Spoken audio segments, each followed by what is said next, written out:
वंदे मातरम।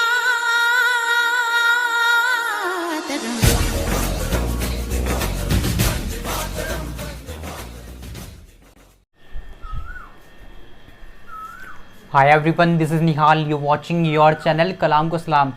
हम लोग पढ़ रहे थे क्लास 12th के लिए डायरेक्ट एंड इनडायरेक्ट स्पीच।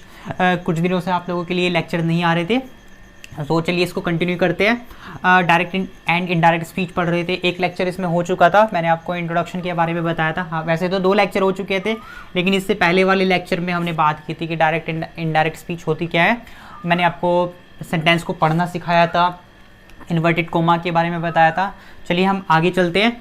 जिन्होंने पिछली वीडियो नहीं देखी वो जाके देख सकते हैं उसको। चलिए एक सेंटेंस लेते हैं, आपको समझ में आएगा।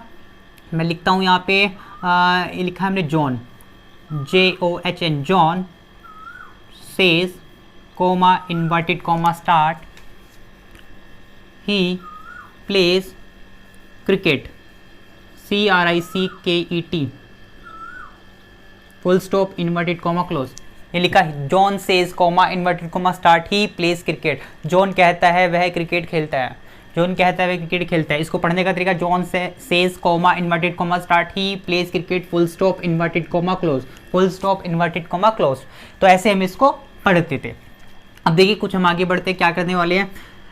सबसे पहले मैं आपकी चीज़ बता देता हूँ। वो चीज़ क्या है, वो बात क्या है। एक वर्ड है, हमने लिखा असर्टिव, ASSERTIVE, असर्टिव। हमने क्या बोला, असर्टिव। क्या बोला हमने, असर्टिव। असर्टिव के 2 पार्ट होते हैं। असर्टिव के कितने भाग होते हैं, 2। एक होता है पॉजिटिव, एक होता है पॉजिटिव और एक होता है निगेटिव। एक होता है पॉजिटिव और एक होता है निगेटिव। एक होता है पॉजिटिव और एक निगेटिव। ये आपको ध्यान रखना है। असर्टिव के 2 भाग होते हैं, पॉजिटिव और निगेटिव। आप अपने बुक में इस वर्ड को जरूर देखोगे, असर्टिव, ठीक है। एक होता है पॉजिटिव, एक होता है निगेटिव, ठीक है। ये मैंने आपको क्यों बताया, अभी हम बात करेंगे, राइट। इसको थोड़ा ध्यान रखिएगा। चलिए हम आगे बताते हैं, जरा ध्यान से समझिएगा, आज की क्लास बहुत इंपॉर्टेंट होने वाली है। अब देखिए हमने लिखा, अच्छा ये तो आपको पता है, ये वाली स्पीच हमारी डायरेक्ट हो गई। कौन सी स्पीच होगी, D4 डायरेक्ट स्पीच होगी। हमने बता दिया था डायरेक्ट वाली स्पीच ही होती है। देखो डायरेक्ट कह रहा है, जॉन कह रहा है वह क्रिकेट खेलता है। जॉन बोल रहा है कि वह क्रिकेट खेलता है। जॉन किसी के बारे में बात कर रहा होगा, तो ऐसी स्पीच को आप डायरेक्ट स्पीच बोलोगे। अब जब हम इसका आंसर करेंगे, जब हम इसका इनडायरेक्ट स्पीच करेंगे, तो हमें किन किन बातों का ध्यान रखना है। जब हम इनडायरेक्ट स्पीच लिखेंगे तो किन किन बातों का ध्यान रखना है। तो देखो ध्यान से, एक वर्ड आया से, SAY से। एक वर्ड आया SAYS, सेज। एक वर्ड आया, आप कह सकते हो टेल। एक वर्ड आया टेल्स। अगर ये आपको दिखाई दे रहे हैं तो ये से का से ही रहेगा, सेज का सेज ही रहेगा। ध्यान से समझना, टेल का टेल ही रहेगा, टेल्स का टेल्स ही रहेगा। ध्यान से समझिएगा। अगर आपको डायरेक्ट स्पीच में से, सेज, टेल या टेल्स दिखाई दे रहा है तो इनका आंसर में हम से का से रहने देंगे, सेज रहने देंगे, सेज का और टेल का टेल कर देंगे और टेल्स का टेल्स कर देंगे। कब करेंगे, जब आपका, और ये कहाँ बात है आपकी, रिपोर्टिंग वर्ब में। अच्छा, तो हमने बता दिया था आपको, ये आपकी रिपोर्टिंग वर्ब होती है। ये इंसान रिपोर्टिंग वर्ब होता है और ये आपका R.S रिपोर्टेड स्पीच होती है। फिर से समझिए, इसको हम बोलते हैं रिपोर्टिंग वर्ब, ये होता है रिपोर्टेड स्पीच। ध्यान से समझिए, जॉन सेज, ये वर्ब है। वर्ब है क्या, ये एक वर्ब है। इस वर्ब के बाद देखो ये वाला, तो ये तो हो गई स्पीच। ध्यान से समझिएगा, ये तो हो गई बिल्कुल स्पीच, रिपोर्टेड स्पीच। ये है रिपोर्टिंग वर्ब। इस रिपोर्टिंग वर्ब के बाद तो कुछ नहीं है ना। इस रिपोर्टेड, ये वाला जो सेंटेंस है, मान लीजिए ये एक अलग हिस्सा है, ये अलग हिस्सा है। फिर से समझिए, ये अलग पार्ट है, ये अलग पार्ट है। इस पार्ट की बात कर रहे हैं। सेज के बाद तो कुछ नहीं लिखा हुआ है, बिल्कुल नहीं। यानी कि सेज के बाद कोई ऑब्जेक्ट नहीं दिया हुआ है। सेज के बाद कोई ऑब्जेक्ट नहीं दिया हुआ है। ध्यान से समझिए, सेज के बाद कोई ऑब्जेक्ट नहीं दिया है। तो अगर सेज के बाद कोई ऑब्जेक्ट नहीं दिया होगा तो आप जब इनडायरेक्ट स्पीच करोगे तो से का से रहने दोगे, सेज का सेज, टेल का टेल्स, टेल्स का टेल्स। फिर से समझ लीजिए, अगर रिपोर्टिंग वर्ब के बाद कोई ऑब्जेक्ट आपको, देखो कोई ऑब्जेक्ट ऐसे दिखाई देगा आपको। यहाँ पे देख लीजिए, से टू लिखा हो, से टू मी लिखा हो, सेज टू मी लिखा हो, या हिम लिखा हो, यू लिखा हो, इस तरह की सेंटेंस। टेल मी, ये तो आपको बहुत कम मिलेंगे, ठीक है। चाहे तो आप इनको फिलहाल छोड़ भी सकते हो। चलो अभी हम टाइम वेस्ट नहीं करते, इनको आप छोड़ दीजिए। हम से वालों के बारे में बात कर रहे हैं अभी। सेज टू लिखा हो तो ये आप लिख सकते हो से टू हर लिखा हो तो ये जो सारे सेंटेंस है, ये सारे वर्ड आपको दिखाई दे रहे हैं, ये भी ऑब्जेक्ट, ये भी ऑब्जेक्ट, ये भी ऑब्जेक्ट। तो इन ऑब्जेक्ट के बारे में बात कर रहे हैं। यदि रिपोर्टिंग वर्ब के बाद कोई ऑब्जेक्ट ना दिया हो तो, फिर से यदि रिपोर्टिंग वर्ब के बाद कोई ऑब्जेक्ट नहीं दिया हो तो आप से का से रहने दोगे, सेज का सेज रहने दोगे। आई होप अब आपको समझ में आ गया होगा। तो चलिए हम इस बात को लिख देते हैं। मैं आपको लिख के दिखा देता हूं कि हमने आपको जो समझाया उसको आप कैसे बताना चाह रहा हूं। इसको ऐसे लिख लेते हैं, यदि देखो R.V का मतलब रिपोर्टिंग वर्ब, यदि रिपोर्टिंग वर्ब में के बाद कोई रिपोर्टिंग वर्ब के बाद कोई ऑब्जेक्ट ना हो तो हम से, सेज, चलो एक और ध्यान आ रहा है मुझे, विल टेल, ये भी आपको दिखाई देगा आपकी बुक में, विल टेल को परिवर्तित नहीं करते। परिवर्तित नहीं करते, परिवर्तित का मतलब समझते हो, परिवर्तित यानी कि नहीं बदलते, परिवर्तित नहीं करते हैं। फिर से समझिए, रिपोर्टिंग वर्ब ये वाला, रिपोर्टिंग वर्ब के बाद कोई ऑब्जेक्ट ना हो, ऑब्जेक्ट के बारे में मैंने बात की, तो हम से, सेज, विल, टेल को परिवर्तित नहीं करते। तो जैसा है ऐसा ही रहेगा। आई होप आपको समझ में आ गया। बिल्कुल, चलिए आगे चलते हैं। जो हमने बताया उसको लिख के दिखा दिया। अब हम आगे बात करते हैं। अब देखिए, अभी हमने इससे पहले आपको असर्टिव के बारे में बताया था। अब ध्यान से समझिएगा, ये जो रिपोर्टेड स्पीच है, ये रिपोर्टेड स्पीच है। क्या है ये आपका रिपोर्टेड स्पीच? तो असर्टिव में आपको पॉजिटिव या निगेटिव, देखो इस सेंटेंस को देखो, ही प्लेज क्रिकेट, ये लिखा ही प्लेज क्रिकेट, इसको अलग लिख के दिखाते हैं हम आपको। एक एक चीज बता रहा हूं आपको, कोशिश कर रहा हूं समझाने की। He plays cricket, CRICKET, he plays cricket, ये लिखा हुआ है, ही प्लेज क्रिकेट। क्या ये एक पॉजिटिव सेंटेंस है? पॉजिटिव यानी कि सकारात्मक वाक्य है। बिल्कुल, ये एक सकारात्मक वाक्य है, वह क्रिकेट खेलता है। तो इसको भी हम असर्टिव कह सकते हैं, नहीं कहेंगे ही, असर्टिव है ये इसका। अगर हमें लिखना होता है he does not play cricket, he does not play cricket, he does not play cricket, ये भी आपका असर्टिव है। बस ये आपका नकारात्मक है, यानी कि निगेटिव वाला है, ये पॉजिटिव वाला है, दोनों को ही हम असर्टिव कहेंगे। अब एक आसान भाषा में बताता हूं, आपको याद रखना है कि रिपोर्टेड स्पीच वाला वाक्य अभी आपका इंट्रोगेटिव नहीं होना चाहिए, प्रश्नवाचक नहीं होना चाहिए। हम उन पर बाद में बात करेंगे। पहले हमारा फोकस सिर्फ पॉजिटिव और निगेटिव वाले है, वो भी उसमें क्यों कब कैसे नहीं होना चाहिए। यानी कि अगर मैं बात करूं प्रश्नवाचक वाले वाक्य अभी नहीं हो, अगर प्रश्नवाचक वाले वाक्य नहीं होंगे तो, फिर से समझिए, अगर प्रश्नवाचक वाले वाक्य नहीं होंगे, यदि इंट्रोगेटिव वाले सेंटेंसेस नहीं होंगे, असर्टिव सेंटेंस होंगे, तो हम क्या करेंगे वो ध्यान रखिए।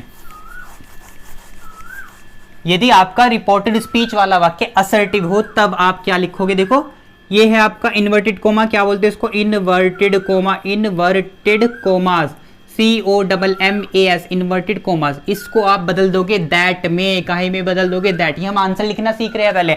यदि आपका इन्वर्टेड कोमा दिया हो, यदि आपकी रिपोर्टेड स्पीच में कोई असर्टिव सेंटेंस हो तो आप इन्वर्टेड कोमा को काहे में बदल दोगे? दैट। यानी कि ये जो इंसान है, ये जो कोमास लगे हुए हैं, इसकी जगह आपको लिखना पड़ेगा दैट। क्या लिखना पड़ेगा आपको? दैट। कब? जब आपका अंदर वाला सेंटेंस, जब आपका रिपोर्टेड स्पीच वाला सेंटेंस कहीं में दिया हो, आपका असर्टिव दिया हो, यानी कि पॉजिटिव या निगेटिव दिया हो, यानी कि इंट्रोगेटिव ना दिया हो, तब आप दैट का प्रयोग करोगे। आई होप इट्स क्लियर, समझ आ गया। चलिए, बहुत अच्छी बात है। इसको लिखने की जरूरत नहीं है, मैंने इसको बता दिया, आप नोट कर सकते हो। आगे चलते हैं। अब देखिए, अब मैं आपको बता दूं, आपकी बुक में भी लिखा हुआ है SON, सन।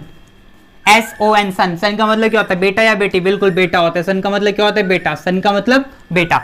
देखो S का मतलब हो गया यहाँ पे सब्जेक्ट, S का मतलब हो गया सब्जेक्ट, ध्यान से सुनिएगा। S का मतलब सब्जेक्ट, O का मतलब हो गया ऑब्जेक्ट, O का मतलब क्या हो गया? ऑब्जेक्ट। N का मतलब हो गया नो चेंज, N का मतलब नो चेंज, कोई बदलाव नहीं, कोई परिवर्तन नहीं। C का मतलब, N का मतलब क्या हो गया? No change. अब S के ऊपर एक लिख लिए, दो लिख लिए, तीन लिखा। इस एक का मतलब क्या है? यहाँ पे लिख लेता हूँ। एक का मतलब हुआ फर्स्ट पर्सन, एक का मतलब क्या हुआ? फर्स्ट पर्सन, एक का मतलब फर्स्ट पर्सन। दो का मतलब सेकंड पर्सन, दो का मतलब क्या हुआ? Second person. और तीन का मतलब क्या हुआ? थर्ड पर्सन, तीन का मतलब क्या हुआ? Third person. आई होप आपको समझ में आ रहा होगा क्या मैं आपको बताना चाह रहा हूं। एक का मतलब फर्स्ट पर्सन, दो का मतलब सेकंड पर्सन, तीन का मतलब थर्ड पर्सन, राइट। अब देखो किस किस को फर्स्ट पर्सन कहते हैं? दो इंसानों को फर्स्ट पर्सन कहते हैं, आई और वी को। यदि आपको आई और वी कहीं दिखाई देते हैं तो हम उनको कहेंगे भैया आप तो फर्स्ट पर्सन हो, आप तो क्या हो? फर्स्ट पर्सन हो। फिर से समझ लीजिए, आई और वी को फर्स्ट पर्सन कहते हैं। सेकंड पर्सन, यू को कहते हैं सेकंड पर्सन। किसको कहते हैं? सेकंड पर्सन यू को, थर्ड पर्सन देखो इनके अलावा जो भी बचा सब आपके थर्ड पर्सन है। देखो क्या क्या याद आ रहा है, ही आया, शी आया, इट आया, दे आया, किसी का नाम आ सकता है, वस्तु का नाम, व्यक्ति का नाम, स्थान का नाम, सब का सब आपका थर्ड पर्सन हो जाएगा। फिर से समझिए, आई और वी को क्या बोलते हैं, फर्स्ट पर्सन, यू को क्या बोलते हैं, सेकंड पर्सन, बाकी ही, शी, इट, दे, किसी का नाम और वी वगैरह ये वी भी होता है, सब के सब आपके थर्ड पर्सन, यानी कि आई, वी और यू के अलावा सभी के सभी थर्ड पर्सन में काउंट होते हैं। एक बार मैं इसको अच्छे से लिखकर बताता हूं आपको, ताकि आपके मन में, दिमाग में, मस्तिष्क में और क्लैरिटी आ जाए। अभी हम बेसिक्स पर बात करें, सेंटेंस को आप बहुत आसानी से कर पाओगे। देखो हमने लिखा SON son, first person, second person, third person. देखो यहां पर ही हमने लिख दिया फर्स्ट पर्सन का मतलब हो गया आई और वी, फर्स्ट पर्सन का मतलब क्या हो गया, आई और वी, सेकंड पर्सन हो गया आपका यू, सेकंड पर्सन कौन हो गया, यू, और थर्ड पर्सन में आपका क्या हो गया, ही, शी, इट के बाद आपका दे, फिर आप कह सकते हो वी, फिर आप नेम कह सकते हो किसी का भी, राइट। एस का मतलब क्या हुआ, सब्जेक्ट, एस का मतलब सब्जेक्ट, ओ का मतलब ऑब्जेक्ट, एन का मतलब नो चेंज, एन का मतलब नो चेंज, कोई बदलाव नहीं। अब तो समझ में आ गया बिल्कुल। अब देखो ये लिखवाने का क्या मोटो था, क्या उद्देश्य था, इन चीज को इनके बारे में बात करते हैं। लेकिन उससे पहले हम क्या करते हैं, सेंटेंस का आंसर लिखने की कोशिश करते हैं, डायरेक्ट स्पीच को इनडायरेक्ट स्पीच में बनाने की कोशिश करते हैं। ध्यान से देखिएगा, जोन हमने लिखा एज इट इज, ये लिखा हुआ है सेज लिखा हमने, ध्यान से बिल्कुल बहुत आराम से समझिएगा। सेज के बाद कोई ऑब्जेक्ट नहीं है, इससे पहले हमने लिखकर बताया था, यदि रिपोर्टिंग वर्ब में आपका कोई ऑब्जेक्ट ना होगा तो से का से रहेगा, सेज का सेज रहेगा, विल टेल ही रहेगा। तो सेज एज इट इज, ये देखो इन्वर्टेड कॉमा आ गया, इन्वर्टेड कॉमा की जगह आया दैट। क्या आया, दैट। क्यों आया दैट, क्योंकि अंदर वाला वाक्य, ध्यान से देखिए, अंदर वाला वाक्य असर्टिव है, अंदर वाला वाक्य क्या है, असर्टिव है, यानी कि इंट्रोगेटिव नहीं है, प्रश्नवाचक नहीं है, इसलिए यहां पर दैट आ गया। इतनी बात समझ लीजिए, John says that, John says that, ये तो आपको समझ में आ गया होगा बिल्कुल। तो जॉन सेज दैट, आगे चलते हैं। ये क्या लिखा हुआ है, ही लिखा हुआ है, ये क्या लिखा हुआ है, ही लिखा हुआ है। ध्यान से देखिए, इस फॉर्मूले में आपका ही कहां है, यहां पर, ही यहां पर है। ये भैया कौन से पर्सन है, थर्ड पर्सन, ही आपका थर्ड पर्सन है। थर्ड पर्सन के नीचे क्या लिखा हुआ है, नो चेंज, थर्ड पर्सन के नीचे क्या लिखा है, नो चेंज, यानी कि ही का ही रहेगा। नो चेंज का मतलब भैया छेड़ना नहीं है। जब आपका रिपोर्टेड स्पीच में, जब आपके रिपोर्टेड स्पीच में थर्ड पर्सन दिया हो तो वो आपका ऐसे ही रहेगा। आई होप आपको समझ में आ गया होगा। रिपोर्टेड स्पीच में थर्ड पर्सन आ गया तो वो उसमें कोई चेंज नहीं होगा, नो चेंज, इसलिए वो ही का ही रहेगा। आगे हम बाद में करेंगे, यहां तक समझ लीजिए। जोन लिखा, सेज लिखा, दैट क्यों लगाया, क्योंकि अंदर वाला वाक्य असर्टिव है, इसलिए दैट लगाया। ही का ही रहने दिया, क्योंकि क्यों लिखा हमने ही का ही इसलिए लिखा क्योंकि ही आपका थर्ड पर्सन है। थर्ड पर्सन जब होता है तो कोई चेंज नहीं करते। चलिए हम आगे करते हैं। आगे हम नहीं करेंगे, इसका आंसर अभी पूरा नहीं लिखेंगे, इतना समझिए, ज्यादा टेंशन मत लीजिए।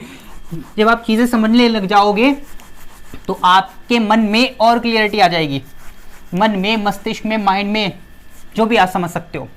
कोई और सेंटेंस लिखते हैं। ये लिख दिया हमने, he says, comma, inverted comma, I am going to market, I am going to market, full stop, inverted comma, close. थोड़ा ही करेंगे बिल्कुल। देखो ही लिखा, बिल्कुल ही लिख दिया हमने। सेज लिखा, अब देखो सेज का सेज ही लिखा क्योंकि सेज के बाद कोई ऑब्जेक्ट नहीं है। अब देखो इन्वर्टेड कोमा, अब देखो आगे वाला क्या, I am going to market, I am going to market. अगले वाला वाक्य आपका असर्टिव है, पॉजिटिव है, इंट्रोगेटिव नहीं है, तो आप यहां पर दैट लगाओगे। क्या लगोगे, दैट। फिर से समझिए, he as it is, says as it is, क्योंकि आगे कोई ऑब्जेक्ट नहीं है इसको, इसलिए सेज का सेज ही रहने दिया। दैट क्यों लगाया, अंदर वाला वाक्य आपका पॉजिटिव है।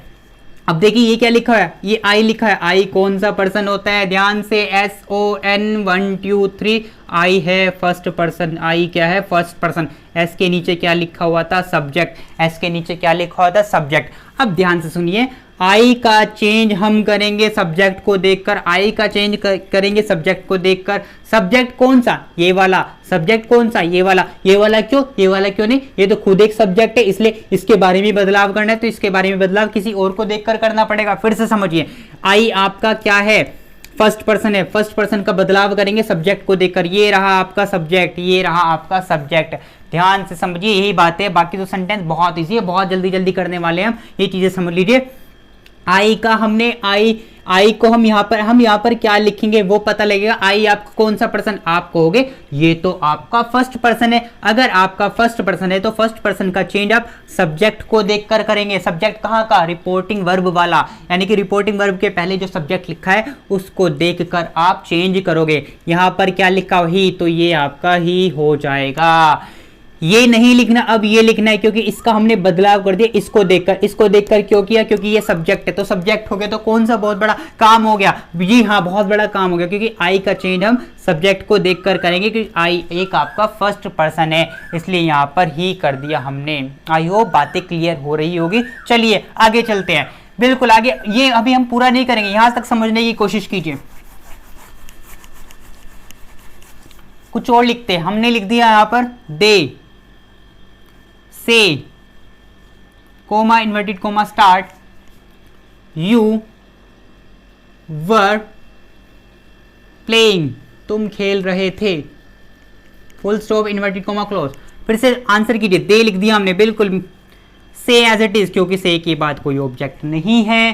देखिए यू वर प्लेइंग, तुम खेल रहे थे, पॉजिटिव सेंटेंस है, तो यहां पर क्या आएगा, दैट आएगा। क्या आएगा, दैट आएगा। अब देखिए ये क्या लिखा है, यू, ध्यान से पता लगा ये यू कहां लिखा हुआ था, ये first person, second person, third person, first person, second person, third person. You कौन सा था आपका, सेकंड पर्सन, और सेकंड पर्सन का मतलब क्या था, ऑब्जेक्ट। सेकंड का मतलब क्या होता है, ऑब्जेक्ट। अब देखिए ध्यान से, यू आपका सेकंड पर्सन है, सेकंड पर्सन का चेंज ऑब्जेक्ट को देखकर। ऑब्जेक्ट कहाँ है यहाँ पर, क्या यहाँ पर कोई ऑब्जेक्ट है, क्या यहाँ पर कोई ऑब्जेक्ट है, बिल्कुल नहीं, यहाँ तो ऑब्जेक्ट ही नहीं है। और ऑब्जेक्ट नहीं है तो क्या होगा, जब ऑब्जेक्ट नहीं है तो आप अपने दिमाग में मान लोगे, जैसे आप मैथमेटिक्स में मानते रहे माना संख्या बराबर x, माना संख्या बराबर y, तो इसी तरह आप यहाँ पर आप इमेजिन कर लोगे, सपोज कर लोगे कि वो ही ना कोई ऑब्जेक्ट तो होगा। ऑब्जेक्ट ही हो सकता है, ऑब्जेक्ट शी हो सकता है, ऐसे तो नहीं है हवाओं के साथ बातें हो रही होगी, ऐसा तो नहीं है बिल्कुल भी। तो यहाँ पर या तो कोई हिम होगा या कोई हर होगी, या तो हिम होगा या फिर हर होगी। तो ऐसी कंडीशन में हिम है तो हिम को हिम लिखना है, बिल्कुल नहीं। अगर हिम होता तो हिम का हो जाएगा ही, हिम का हो जाएगा ही, क्यों अभी बात करेंगे। अगर हर होता तो हर का हो जाता शी, क्यों लिखा अभी बात करते हैं। अब देखिए अभी बताते हैं हम आपको, बिल्कुल टेंशन नहीं लेनी है, बिल्कुल अच्छे से समझाने की कोशिश कर रहे हो और आप अच्छे से समझने की कोशिश भी कर रहे होंगे। देखो यहां पर सपोज कीजिए ये लिखा था, यहां पर लिख के बताते हैं, हिम लिखा हुआ है, क्या लिखा है, हिम, हिम लिखा हुआ है, और यहां पर लिखा है यू, लिखा है यू आपका सेकंड पर्सन, यू आपका सेकंड पर्सन। सेकंड पर्सन का चेंज हम ऑब्जेक्ट को देख करते हैं, ऑब्जेक्ट को देखकर करते हैं, ऑब्जेक्ट आपका हिम है। लेकिन जब हम दैट के बाद कुछ लिख रहे हैं तो दैट के बाद हम सब्जेक्ट बनाकर लिखते हैं, ना कि ऑब्जेक्ट बनाकर। दैट के बाद हम सब्जेक्ट लिखते हैं, तो हिम का इसलिए ही हो गया, हिम का क्या हो गया, ही हो गया। आप ऐसे समझिए, जो दैट नाम का इंसान है, वैसे तो दैट का मतलब वह यह इस तरह होता है, लेकिन यहां पर दैट का मतलब होता है कंजंक्शन। क्या होता है, कंजंक्शन, CONJUNCTION, कंजंक्शन। कंजंक्शन एक वर्ड यहां देखा, कनेक्टर, CONNECTOR, कनेक्टर। यानी कि कंजंक्शन क्या होता है, उस इंसान को, उस शब्द को, उस वर्ड को, उस सेंटेंस को हम कंजंक्शन कहते हैं, जो दो शब्दों को, दो वाक्यों को जोड़ने का काम करता है। देखो इस सेंटेंस में दैट है, दैट के इधर कुछ है, दैट के उधर कुछ होगा, इस दैट ने दोनों को जोड़ने का काम किया, इस दैट ने दोनों को जोड़ने का काम किया। इसलिए जब आप, यानी कि अब ये एक सेंटेंस हो गया, ये एक सेंटेंस हो गया, इसलिए दैट के बाद हम सेंटेंस की शुरुआत कर रहे हैं, इसलिए यहां पर हमने ही लिखा है, ना कि हिम लिखा है। आई होप अब आपको समझ में आ गया है। तो हमने क्या बताया, अगर आपको ऑब्जेक्ट ना दिया हो और आपका यहाँ सेकंड पर्सन लिखा है, तो सेकंड पर्सन का चेंज तो हम हिम या हर को, यानी कि ऑब्जेक्ट को देखकर करोगे, तो उस कंडीशन में आप अपनी तरफ से या तो ही लगा लीजिए या शी लगा लीजिए, जो आपको अच्छा लगे, जो आपको अच्छा लगे, एक लिख दीजिए, आपका काम हो जाएगा। राइट दोस्तों, तो अब मैं एक बार एक सेंटेंस के जरिए सब कुछ रिपीट कर देता हूं, ताकि जो हमने सीखा है वो एक बार और रिवाइज हो जाए। अभी हम सेंटेंस फिर भी पूरा नहीं करेंगे, क्योंकि ज्यादा बर्डन नहीं डालिए अभी खुद पर। देखिए हमने आपको बताया, यदि रिपोर्टेड स्पीच वाला वाक्य, रिपोर्टेड स्पीच वाला सेंटेंस पॉजिटिव होगा, रिपोर्टेड स्पीच वाला वाक्य पॉजिटिव या असर्टिव, पॉजिटिव, नेगेटिव, और जिसको बोल देते हैं असर्टिव होगा, तो यहां पर आएगा दैट। क्या आएगा, दैट। ठीक है, से के बाद कोई ऑब्जेक्ट नहीं हो तो से का से ही रहेगा, समझ में आ रहा है, दे का दे ही रहने दिया। राइट, अब यहाँ पर यू आपका सेकंड पर्सन है, सेकंड पर्सन का चेंज करेंगे, ऑब्जेक्ट को देखकर, ठीक है। सेकंड पर्सन का चेंज किसको करेंगे, ऑब्जेक्ट को देखकर। ऑब्जेक्ट यहाँ पर कुछ नहीं है तो हम अपनी तरफ से या तो हिम होगा या हर होगा। हिम होता तो ही आ जाएगा, अगर हर होता तो शी आ जाएगा। कोई एक आपको लिखना था, राइट। बस इतना आपको ध्यान रखना है। इसके आगे हम आने वाली वीडियो में पढ़ेंगे। आई होप आपको समझ में आया होगा। कोई प्रॉब्लम हो तो आप मुझे ज़रूर लिखिएगा, ठीक है दोस्तों। मिलता हूँ आप सभी से आने वाली वीडियो में, तब तक के लिए नमस्कार।